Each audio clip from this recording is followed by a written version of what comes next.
Guys, I have just landed at Expo. It is a city with over 200 buildings. In this city, every building belongs to a country. This is Egypt, this is Morocco, the United Kingdom, and many more.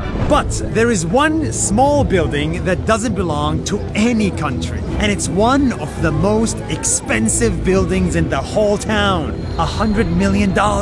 And no one knows about it. Why does this not belong to any country? And what's hiding inside? This is the good place. It's a building that does good in the world.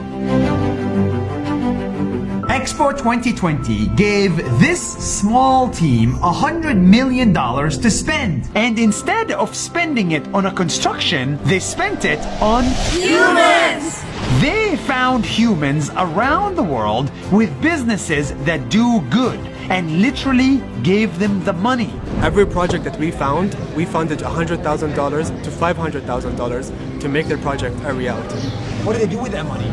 They invested in people, in communities, and in solutions that change the world. This is as good as it sounds. For example, they gave money to Kitty from the UK to help her build a vaccine backpack. It has a cooler that can keep vaccines alive to deliver to the furthest places on Earth, like in Madagascar. They gave money to Hans from Denmark, who built an app to help blind people see by connecting them with others who can see. It's called Be My Eyes. Be My Eyes is an app enabling the blind and visually impaired to see through the eyes of sighted volunteers. So we are basically crowdsourcing eyes to those in need.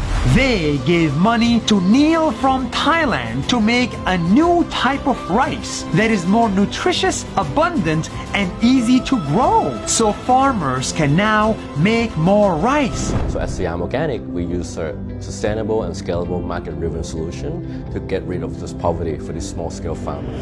They gave money to Atle in the Emirates, who made a new liquid that you spray on desert sand to make the sand more fertile. So we are looking at agriculture, and the whole idea of the solution is to save water and to get better yields and better crops.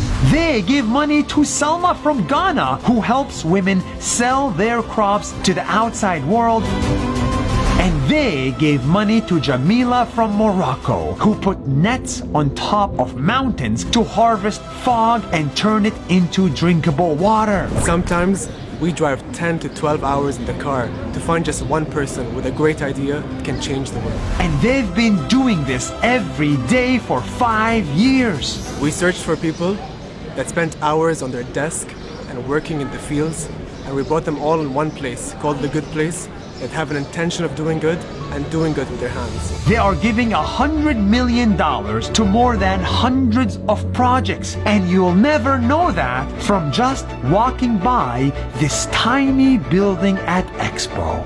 In a few days, Expo will end, but the impact should not end. What this team did here will impact millions of people for decades to come. They are the best example. If you want to change the world, invest in humans.